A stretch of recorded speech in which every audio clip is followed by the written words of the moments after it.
ಎಲ್ರಿಗೂ ನಮಸ್ಕಾರ. ಹೊಸ ವಿಡಿಯೋಗೆ ಸ್ವಾಗತ. ನಾನು ಅಭಿನಂದನ್, ಆವಾಸ ಕ್ರಿಯೇಷನ್ಸ್ ಇಂದ.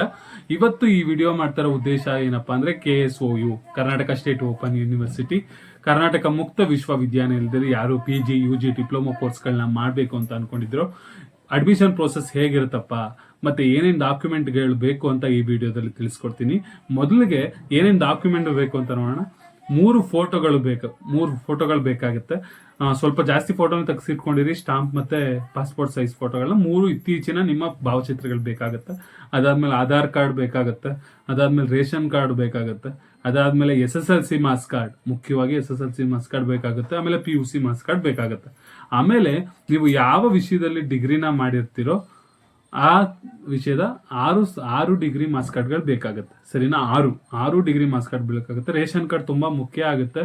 ಏನು ನಿಮಗೆ ಫೀಸ್ ಕಡಿಮೆ ಆಗಬೇಕು ಅಂದ್ರೆ, ಹೆಣ್ಮಕ್ಳಿಗಂತೂ ತುಂಬಾ ಪ್ರಾಮುಖ್ಯತೆ ವಹಿಸುತ್ತೆ. ನಿಮ್ ಫೀಸ್ ಕಡಿಮೆ ಆಗಬೇಕು ಅಂದ್ರೆ ರೇಷನ್ ಕಾರ್ಡ್ನ ನೀವು ತಗೊಂಡೇ ಹೋಗ್ಲೇಬೇಕು.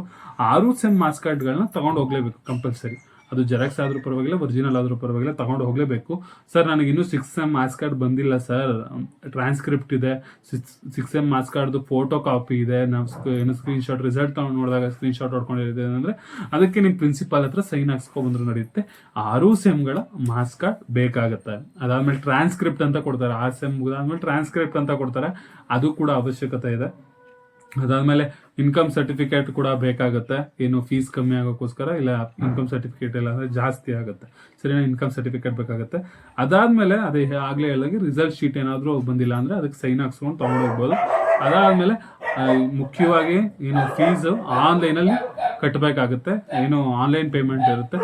ಇನ್ನು ಮುಂದುವರೆದು ಅಡ್ಮಿಷನ್ ಪ್ರೋಸೆಸ್ ಹೇಗಿರುತ್ತಪ್ಪ ಅಂತ ಹೇಳೋದಾದ್ರೆ, ನೀವು ಈ ಎಲ್ಲ ಡಾಕ್ಯುಮೆಂಟ್ನ ತಗೊಂಡು KSOU ಹೋದ್ರೆ, ಅಲ್ಲಿ KSOU ಆಫೀಸಲ್ಲಿ ಏನು ಎಲ್ಲಾ ಡಿಪಾರ್ಟ್ಮೆಂಟ್ಗೂ ಸಪರೇಟ್ ಆಗಿ ಒಂದು ಚೇಂಬರ್ ಕೊಟ್ಟಿರ್ತಾರೆ. ಆಯ್ತಾ? ಒಂದು ಚಿಕ್ಕ ಬೆಂಚಲ್ಲಿ ಕೂರಿಸಿರ್ತಾರೆ. ಅಲ್ಲಿ MCOM BCOM ಎಲ್ಲ ಏನೇನು ಬೇಕೋ, MBA MA ಎಲ್ಲಾನು ಹಾಕಿರ್ತಾರೆ. ಅಲ್ಲಿ ನಿಮ್ಗೆ ಯಾವ ಡಿಪಾರ್ಟ್ಮೆಂಟ್ ಬೇಕೋ ಆ ಡಿಪಾರ್ಟ್ಮೆಂಟ್ ಹತ್ರ ಹೋಗಿ ನಿಮ್ಮ ಎಲ್ಲಾ ಡಾಕ್ಯುಮೆಂಟ್ನ ಕೊಡಬೇಕು. ಅವರಿಗೆ ಎಲ್ಲ ಡಾಕ್ಯುಮೆಂಟ್ನು ಚೆಕ್ ಮಾಡ್ತಾರೆ. ಕನ್ಫರ್ಮ್ ಆದ್ಮೇಲೆ ಅವರು ನಿಮಗೆ ಒಂದು ಐಡಿನ ಕ್ರಿಯೇಟ್ ಮಾಡಕ್ಕೆ ಅವ್ರು ಕಳಿಸ್ತಾರೆ. ಅಲ್ಲೇ ಅವರೇ ಐಡಿನ ಕ್ರಿಯೇಟ್ ಮಾಡ್ಕೊಡ್ತಾರೆ, ಅಪ್ಲಿಕೇಶನ್ ಹಾಕ್ತಾರೆ. ಅಲ್ಲಿ ನೀವು ಅಪ್ಲಿಕೇಶನ್ ಫಿಲ್ ಮಾಡ್ಕೊಂಡ್ಮೇಲೆ ಪಕ್ಕದಲ್ಲಿ ನಿಮ್ಮ ಎಲ್ಲಾ ಡಾಕ್ಯುಮೆಂಟ್ಗಳನ್ನು ಅಪ್ಲೈ ಮಾಡಕ್ಕೆ ಹೇಳ್ತಾರೆ. ಈಗ ಏನೇನು ನಾನು ಡಾಕ್ಯುಮೆಂಟ್ ಹೇಳಿದ್ನು ಅದನ್ನ ಅವರೇ ಸ್ಕ್ಯಾನ್ ಮಾಡಿ ಅವರೇ ಅಪ್ಲೈ ಮಾಡ್ತಾರೆ. ಅದಾದ್ಮೇಲೆ ಅವರು ಏನು ಒಂದು ಅಪ್ಲಿಕೇಶನ್ ನಂಬರ್ನ ನಿಮ್ಮ ಏನು ಅಪ್ಲಿಕೇಶನ್ ಫಾರಮ್ ಇರುತ್ತಲ್ಲ ಅದ್ರ ಮೇಲೆ ಬರ್ದು ಕಳಿಸ್ತಾರೆ. ಅದಾದ್ಮೇಲೆ ನೀವು ಎಲ್ಲಿ ವಾಪಸ್ ವೆರಿಫಿಕೇಶನ್ ಮೊದಲು ಮಾಡಿಸ್ಕೊಂಡಿದ್ರಲ್ಲ, ನಿಮ್ಮ MCOM MBA ಅಥವಾ BCOM ಅಂತ ಏನೊಂದು ಡಿಪಾರ್ಟ್ಮೆಂಟ್ ತರ ಕೂತಿರ್ತಾರಲ್ಲ, ಅಲ್ಲಿಗೆ ಬರ್ಬೇಕಾಗತ್ತೆ. ಅಲ್ಲಿಗೆ ಬಂದ್ಮೇಲೆ ನೀವು ಫೀಸ್ನ ಪೇ ಮಾಡಬೇಕಾಗುತ್ತೆ. ಅವರು ಫೀಸ್ನ ಪೇ ಮಾಡಕ್ ಹೇಳ್ತಾರೆ ಆನ್ಲೈನಲ್ಲಿ. ಅದು ರೂಪೇ ಕಾರ್ಡ್ ಅಥವಾ ಗೂಗಲ್ ಪೇ, ಫೋನ್ ಪೇ ಯಾವ್ದಾದ್ರು ಆಗ್ಬೋದು. ಅದರಲ್ಲೆಲ್ಲ ನೀವು ಪೇನ ಮಾಡ್ಬೋದು. ಕ್ಯಾಶ್ ಅಂತೂ ಅವರು ಅಲೋ ಮಾಡಲ್ಲ. ಆಯ್ತಾ? ಅಷ್ಟಾದ್ಮೇಲೆ ನಿಮ್ಮ ಮುಕ್ಕಾಲ್ ಭಾಗ ಪ್ರೊಸೀಜರ್ ಮುಗಿಯುತ್ತೆ. ಆದ್ರೆ ನೀವು ಏನ್ ನಿಮ್ಮ ಅಪ್ಲಿಕೇಶನ್ ಫಾರ್ಮ್ ಇರುತ್ತಲ್ಲ, ನೀವು ಫೀಸ್ ಕಟ್ಟಿರೋ ರೆಸಿಪ್ಟ್ ಎಲ್ಲ ಇರುತ್ತಲ್ಲ, ಅದಕ್ಕೆ ಹೋಗಿ ಅಲ್ಲಿ ಏನು ಅದಕ್ಕೆ ಅಂತಾನೆ ಸೈನ್ ಮಾಡಿ ವೆರಿಫೈ ಮಾಡೋ ಆಫೀಸರ್ ಒಬ್ರು ಇರ್ತಾರೆ. ಡಿಪಾರ್ಟ್ಮೆಂಟ್ಗೆ ಒಬ್ಬೊಬ್ರು KSOU ಅಲ್ಲಿ ನಿಮ್ಮ ಏನೋ ಅಪ್ಲಿಕೇಶನ್ ಫಾರ್ಮ್ ಮೇಲೆ ಸೈನ್ ಮಾಡಿಸ್ಕೊಂಡು ಬರ್ಬೇಕಾಗತ್ತೆ. ಅದಾದ್ಮೇಲೆ ನಿಮ್ಮ ಅಡ್ಮಿಷನ್ ಪ್ರೋಸೆಸ್ ಮುಗೀತು ಅಂತ ಅಲ್ಲಿ ಬಂದ್ಮೇಲೆ ಒಂದು ರೆಸಿಪ್ಟ್ ಕೊಡ್ತಾರೆ, ಇವರು ನಮ್ಮ ಕಾಲೇಜ್ಗೆ ಅಡ್ಮಿಷನ್ ಆಗಿದ್ದಾರೆ ಅಂತ. ಸರಿನಾ? ಅದನ್ನ ತಗೊಂಡು ಪುಸ್ತಕ ವಿಭಾಗ ಇರುತ್ತೆ. ಪುಸ್ತಕ ವಿಭಾಗಕ್ಕೆ ಹೋದ್ರೆ ನಿಮ್ಮ ಯಾವ ಕೋರ್ಸ್ಗಳ ಪುಸ್ತಕ ನೀವು ರಿಜಿಸ್ಟರ್ ಆಗಿರ್ತೀರೋ ಆ ಪುಸ್ತಕಗಳನ್ನ ಕೊಡ್ತಾರೆ. ಏನಾದ್ರು ಖಾಲಿ ಆಗಿದ್ರೆ ಏನು ಭಯ ಬೀಳೋ ಅವಶ್ಯಕತೆ ಇಲ್ಲ. ಅವರು ನಿಮ್ಮ ಫೋನ್ ನಂಬರ್ನ ಬರ್ಸ್ಕೊಂಡಿರ್ತಾರೆ. ನಿಮಗೆ ಆ ಪುಸ್ತಕಗಳು ಬಂದ ತಕ್ಷಣ ಕರೆ ಮಾಡ್ತಾರೆ. ಅದಾದ್ಮೇಲೆ ನೀವು ಹೋಗಿ ಕಲೆಕ್ಟ್ ಮಾಡ್ಕೊಬಹುದು. ಆದ್ರೆ ID ಕಾರ್ಡ್ ಅವಾಗಲೇ ಸದ್ಯಕ್ಕೆ ಕೊಡಲ್ಲ. ನೆನ್ಪಿಟ್ಕೊಳ್ಳಿ, ಎಕ್ಸಾಮ್ ಟೈಮಲ್ಲಿ ID ಕಾರ್ಡ್ ತುಂಬಾ ಮುಖ್ಯ ಆಗುತ್ತೆ. ಆ ಐಡಿನ ನಿಮ್ಮ ಅಡ್ರೆಸ್ನ ಕರೆಕ್ಟಾಗಿ ಬರೀರಿ, ನಿಮ್ಮ ಮನೆಗೆ ಕಳಿಸ್ತಾರೆ ಐಡಿನ. ಇಷ್ಟು KSOU ಯೂನಿವರ್ಸಿಟಿ ಪ್ರೋಸೆಸ್. ಆಯ್ತಾ? ಈ ಡಾಕ್ಯುಮೆಂಟ್ ಎಲ್ಲ ಜೋಡಿಸ್ಕೊಳ್ಳಿ. 6 ಸೆಮ್ ಮಾರ್ಕ್ಸ್ ಕಾರ್ಡ್ ಇಲ್ಲ ಅನ್ನೋರು ಹೋಗಿ ನಿಮ್ಮ ಪ್ರಿನ್ಸಿಪಲ್ ಹತ್ರ ಸೈನ್ ಮಾಡಿಸ್ಕೊಳ್ಳಿ. ಆಯ್ತಾ?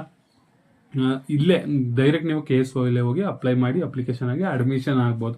ಏನು ಮಾಮೂಲಿ ಯೂನಿವರ್ಸಿಟಿ ರೆಗ್ಯುಲರ್ ಆಗಿ ಓದೋದಕ್ಕಿಂತ KSOU ಸ್ವಲ್ಪ ಜಾಸ್ತಿ ಇರುತ್ತೆ. ಅದಕ್ಕೆ ದಯವಿಟ್ಟು ರೇಷನ್ ಕಾರ್ಡ್, ಆಧಾರ್ ಕಾರ್ಡ್ ಮರ್ತು ಹೋಗಬೇಡಿ. ಸರಿನಾ? ದಯವಿಟ್ಟು ತಗೊಂಡೋಗಿ. ಅದಿದ್ದಾಗ ಸ್ವಲ್ಪ ಫೀಸ್ ಕಮ್ಮಿ ಆಗ್ಬೋದು. ಆಯ್ತಾ? ಇದಿಷ್ಟು ಹೇಗೆ KSOU ಯೂನಿವರ್ಸಿಟಿಲಿ ಏನೇನು ಬೇಕು ಅಪ್ಲಿಕೇಶನ್ ಹಾಕೋಕೆ ಮತ್ತೆ ಹೇಗಿರುತ್ತೆ ಅನ್ನೋದಕ್ಕೆ ವಿಡಿಯೋ ಮಾಡಿದ್ದೀನಿ. ಈ ವಿಡಿಯೋ ಏನಾದ್ರು ನಿಮಗೆ ಉಪಯುಕ್ತವಾದರೆ ದಯವಿಟ್ಟು ನಮ್ಮ ಆವಾಸ ಕ್ರಿಯೇಷನ್ ಚಾನಲ್ನ ಸಬ್ಸ್ಕ್ರೈಬ್ ಮಾಡ್ಕೊಳ್ಳಿ. ಇದೇ ರೀತಿ ಏನೇನು ಮಾಹಿತಿ ಬೇಕು ಎಲ್ಲಾನು ಕೊಡ್ತಾ ಇರ್ತೀನಿ. ಧನ್ಯವಾದಗಳು.